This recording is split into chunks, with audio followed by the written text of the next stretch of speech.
My fiancé's mom handed me a $10,000 bill for raising her. My fiancé said, "Pay it or no wedding." I said, "Let me get my checkbook." Then I canceled the wedding venue and texted her a photo of me and my groomsmen at a bar. Her panicked calls went straight to voicemail. Original post: I, 29 male, was supposed to get married in 3 weeks. Past tense. The wedding's off now, and I'm sitting here with a beer, still processing the absolute audacity of what went down. Been with Madison, 27, for 4 years, engaged for 1. Everything seemed perfect. We had similar goals, great chemistry, her family seemed to like me. Her mom, Diane, was a bit intense, but nothing I couldn't handle, or so I thought. Last Sunday, we were having dinner at Madison's parents' place. Final wedding planning stuff, seating charts, last-minute RSVPs, typical pre-wedding chaos. Then, as we're finishing dessert, Diane slides an envelope across the table to me. "What's this?" I asked. "Just a little something we need to discuss before the wedding," she said with this weird smile. I opened it. It was an invoice. An actual freaking invoice. Itemized and everything. Parental investment reimbursement, food and housing, 18 years, $3,500. Private school tuition, $2,000. Dance lessons, 10 years, $1,500. College contribution, $2,000. Miscellaneous expenses, $1,000. Total due, $10,000. Payment expected before wedding date. I laughed, like actually laughed, because this had to be a joke, right? "This is hilarious, Diane. You really had me going there." Dead silence. Madison's dad, Roger, was suddenly very interested in his coffee. Madison herself was just sitting there. "It's not a joke," Diane said, still smiling. "We invested a lot in raising Madison to be the wonderful woman she is. It's only fair that you reimburse us for that investment since you'll be benefiting from it." I looked at Madison, waiting for her to shut this down. She didn't. "Mom's right," she said quietly. "They sacrificed a lot for me. It's only fair." Fair? I couldn't believe what I was hearing. "You want me to pay your parents for raising you? Their own daughter?" "It's not unreasonable," Madison said, getting defensive. "They made me who I am. The least you can do is show some gratitude. Gratitude is a thank you card, not 10 grand. Diane's smile turned cold. "Well, without this thank you, there won't be a wedding. Madison agrees with me. Don't you, sweetie?" Madison nodded. "Pay it, or there's no wedding."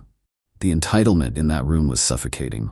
4 years together, and this is when she shows her true colors? 3 weeks before our wedding? I stood up slowly, pulled out my phone like I was checking my banking app. "You know what? You're absolutely right. Let me get my checkbook from the car." Madison smiled. Diane looked triumphant. Roger still hadn't looked up from his coffee.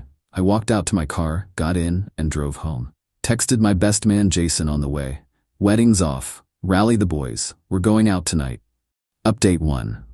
So that was Sunday night. It's now Thursday, and the entitlement has reached levels I didn't think were possible. First things first, Monday morning I started canceling everything. Venue? Canceled. Got back 70% of our deposit since we were within the 30-day window. Photographer? Canceled. DJ? Canceled. Flowers? Canceled. Cake? Couldn't get a refund, so I told them to deliver it to a nursing home. At least someone should enjoy it. The venue was the Riverside Manor. Super exclusive, 2-year waiting list. Madison had been dreaming about it since she was a teenager, apparently. Cost me $8,000 just for the space. By Monday afternoon, I texted Madison a simple message. "Regarding your mother's invoice and your ultimatum, I've decided to decline. The wedding is canceled. Your belongings are in boxes on your mom's porch." Then I went completely silent. Phone on Do Not Disturb, except for my inner circle. According to Jason, who was monitoring social media for me, I temporarily deactivated mine. Madison posted some cryptic message about difficult times and staying strong. At around 3 p.m. Monday, the comments were all supportive, asking what happened. Tuesday morning, the real circus started. I had to go to work, so I turned my phone back on during lunch. 73 missed calls, 156 texts. The highlights. "Madison, where are you? This isn't funny anymore. My mom says you left Sunday and haven't come back. Answer your phone. You can't just cancel our wedding without talking to me. I'm coming to your office. Diane, this is very immature. A real man would have paid. You're destroying my daughter. We can work out a payment plan. $5,000 would be acceptable." Even Roger texted, "Son, let's talk about this man to man." But here's where it gets good. Tuesday afternoon, Diane showed up at my office, full Karen mode. The receptionist called security when she started yelling about me, owing her money and stealing her daughter's future. She got escorted out, but not before half my office saw her screaming about how I was a pathetic excuse for a man who doesn't deserve her daughter. Then Madison showed up at my apartment that evening with her sister Qley, 25. I watched them through my Ring camera. They banged on the door for 20 minutes. Madison was crying. Qley was yelling about how I was probably cheating, and this is what guilty men do. I was at Jason's place, watching it all on my phone. The boys had gathered for support. Jason, Miguel, Derek, Tommy. We ordered pizza, had some beers, and watched the meltdown unfold. "Bro, did her mom really try to charge you for raising her?" Miguel asked for the 10th time. "Itemized invoice and everything," I confirmed. "And Madison backed her up? Said pay it or no wedding." Derek, who's a lawyer, nearly choked on his beer. That's basically selling their daughter. They know that, right?" Wednesday morning, I got a call from the Riverside Manor. Apparently, Madison had called them crying, trying to uncancel the wedding. They told her the cancellation was confirmed, and here's the kicker. They'd already given our date to a couple on the waiting list. That afternoon booking was gone forever. According to my buddy who still has social media, Madison posted a long rant about how some men can't handle strong women, and when people show you who they are, believe them. The projection is incredible. But the peak entitlement came Wednesday night. I got an email, an actual email, from Diane's lawyer, or at least someone claiming to be a lawyer. It was riddled with legal-sounding nonsense about breach of verbal contract and promissory estoppel, and demanded I either pay the $10,000 or reinstate the wedding and pay for emotional damages. Derek looked at it and laughed. "This is either not a real lawyer or the worst lawyer in the state. This is toilet paper." Then Qley started texting me from different numbers. I kept blocking them. "Madison's had a breakdown. She's not eating. This is your fault. Man up and fix this. Mom says you owe us at least the wedding costs back." Wait, what? They wanted me to pay them for the wedding I canceled because they tried to extort me? This morning, Thursday, I finally responded to one group text that included Madison, Diane, and Roger. To clarify, you demanded $10,000 for raising Madison. When I refused this bizarre extortion attempt, you gave an ultimatum. I chose to end the relationship rather than submit to extortion. All wedding cancellations are complete. Do not contact me again. Any further harassment will be met with legal action. The response was immediate. "Diane, extortion? How dare you? We raised a perfect daughter." "Madison, you're really going to throw away 4 years over money? My mom was just testing you. This has gotten out of hand. Let's meet and discuss like adults." Just testing me? Just testing me? I sent one final text, a test I'm grateful to have failed. Goodbye. Then I blocked them all. Tonight, the boys and I are going to the bar that was supposed to host my bachelor party. We're calling it my Freedom Festival instead. I'm out $3,500 in deposits, but honestly, cheap price to dodge this bullet. The entitlement, though. Imagine thinking you can charge someone for raising your own child, then being shocked when they say no. Madison agreed with it. 4 years, and she was just pretending to be normal? Tomorrow I'm returning the ring. It's worth about $7,000. Between that and not paying the invoice, I'm actually up $3,500. We'll update if anything else happens, but honestly, I'm just relieved. Update 2. It's been a week since my last update, and the extinction burst, thanks to the Redditor who taught me that term, has been absolutely spectacular. Friday morning, I returned the ring to the jewelry store. Got store credit since it was past the return window, but whatever. Maybe I'll buy myself a nice watch when this all blows over. Felt symbolic, you know?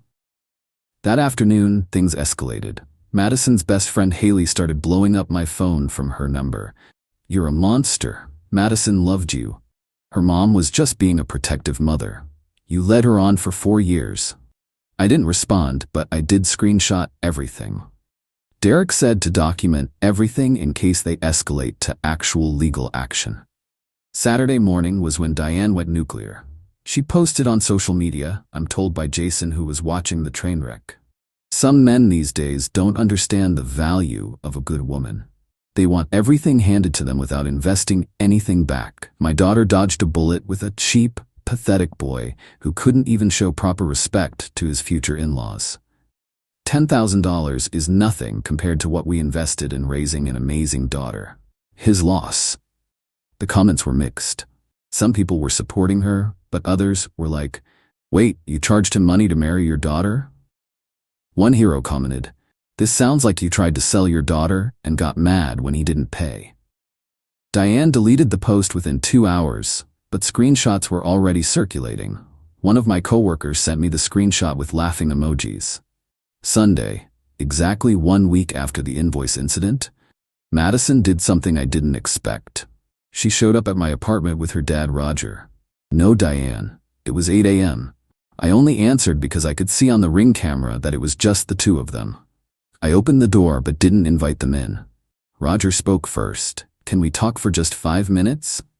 2 minutes, starting now. Madison looked rough, puffy eyes, messy hair, wearing sweats. Nothing like the put-together woman I'd dated.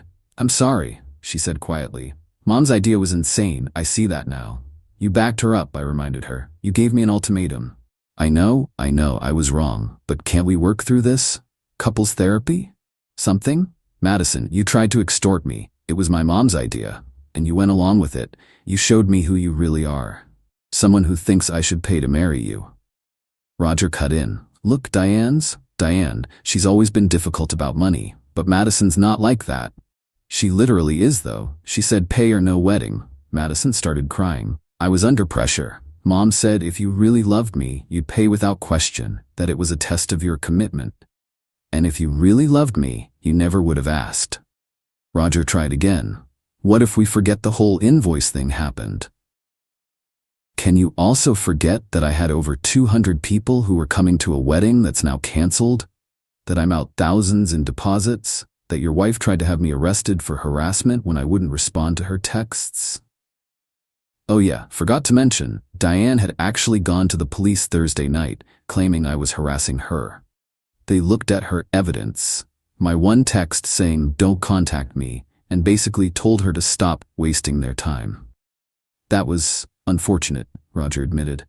"Look," I said, checking my watch. "Your 2 minutes are up. Madison, we're done. There's no coming back from this. You and your mom showed me exactly what my future would look like. Every major decision would come with a price tag and manipulation. I'm out." Madison grabbed my arm as I started to close the door. "Please, I love you." "No, you don't. You love the idea of the wedding, the lifestyle I could provide, the image. If you loved me, you never would have let your mom hand me that invoice." I closed the door. They stood outside for another 10 minutes before finally leaving. Monday and Tuesday were relatively quiet, then Wednesday hit. I got a call from the Riverside Manor. Apparently, Diane had shown up there in person, demanding they give her the date back because the cancellation was done without authorization. She claimed she was the one who paid the deposit, and therefore only she could cancel. They called me to confirm I was the sole person on the contract. I sent them the documentation and suggested they might want to ban her from the premises. They agreed. But here's the absolutely insane part that happened yesterday, Thursday. Diane sent out save the dates to all the wedding guests. New save the dates for a date 3 months from now. Same venue, which she doesn't have, same time, everything. My phone exploded. My mom called confused, asking if we'd reconciled. My cousins were texting asking what was happening. My grandmother called worried that she'd missed something. I had to send out a mass message. Madison and I are not together. There is no wedding. Any save the dates you received were sent without my knowledge or consent. Please disregard. The fallout was immediate. Diane had apparently told everyone that we'd worked things out and the wedding was back on with a new date. Madison didn't know about it either. She called me crying, begging me to believe she wasn't involved. "My mom's lost it," she sobbed. "She's telling everyone you're just being dramatic and you'll come around." "Madison, your mom needs help. Professional help." "I know. I'm trying to get her to stop, but she won't listen to me." Not my problem anymore. But people are calling me asking about the new date. What do I tell them? The truth, that your mom is delusional and there's no wedding. Please don't do this to me. I'm not doing anything to you. This is all consequences of your family's actions. I hung up. Roger texted me late last night. I'm handling Diane. Please don't take legal action. This has been a wake-up call. I texted back. If I receive one more communication from her, or if she sends out any more false information about a wedding, I'm getting a restraining order. He replied, understood. As of this morning, Friday, it's been radio silence. Madison's social media has gone completely dark. Diane's too. Roger never had any. The boys are taking me out tonight to celebrate what would have been my bachelor party weekend. We're going to the same bar, and Jason made us all custom t-shirts that say Freedom Festival 2024 with a picture of a man running from an altar. Tacky? Yes. Do I care? No. My family's been super supportive. My mom said she never liked Diane anyway, but kept quiet because I seemed happy. My dad just said, bullet dodged, son, and offered to help me recoup the deposits through small claims court if needed. The venue coordinator actually called me yesterday to warn me that Diane had tried to book the venue under a different name for the date she'd sent out. They recognized her and declined. She apparently made a scene and security had to escort her out. Again, the entitlement is genuinely scary. Like, she really thought she could just manifest a wedding into existence without the groom's participation? I'm looking into therapy because honestly, 4 years with Madison and I never saw this coming. Were there red flags I missed? Or was she just that good at hiding her family's crazy? Either way, I'm free. $3,500 poorer, but infinitely wiser. Final update. It's been 3 weeks since everything went down. Figured I owe you all one last update because the conclusion to this saga is something. The restraining order became necessary. Despite Roger's promises, Diane escalated. She created a fake social media profile pretending to be me and started messaging vendors trying to reinstate the wedding. She contacted my employer claiming I'd stolen money from her family, the deposits I'd paid and then recouped. She even showed up at my parents' house at 11 p.m. on a Tuesday, demanding they talk sense into me. That was the final straw. Derek helped me file for a restraining order. The hearing was last week. Diane showed up in what I can only describe as mother of the bride attire. Like full formal dress, hat, the works. To a restraining order hearing. The judge's face was priceless. She tried to argue that I was the one harassing her by publicly humiliating her daughter and destroying her family's reputation. She actually brought the invoice as evidence of something. The judge looked at it and asked, "Ma'am, did you seriously try to charge this man for raising your own daughter?" "It's not unreasonable," Diane insisted. "Parents deserve compensation for their investment." The judge granted the restraining order. 1 year, no contact. Diane called him a small-minded fool and had to be escorted out. Madison wasn't there. According to Roger, who texted me an apology after the hearing, she'd moved back home and was getting help. Apparently, this whole situation made her realize how toxic her relationship with her mother was. Too little, too late, but at least she's getting therapy. The plot twist came yesterday. I got a call from an unknown number. Almost didn't answer, but something told me to pick up. It was Diane's sister, Aunt Julie. "I'm sorry to bother you," she said, "but I wanted to apologize for my sister's behavior and warn you about something." Turns out this wasn't Diane's first rodeo. Julie explained that Diane had pulled similar stunts with Madison's older brother, Victor, years ago. When Victor got engaged to his college girlfriend, Diane demanded they sign a contract stating they'd pay her $500 monthly for consulting on their marriage. Victor's fiancée laughed in her face.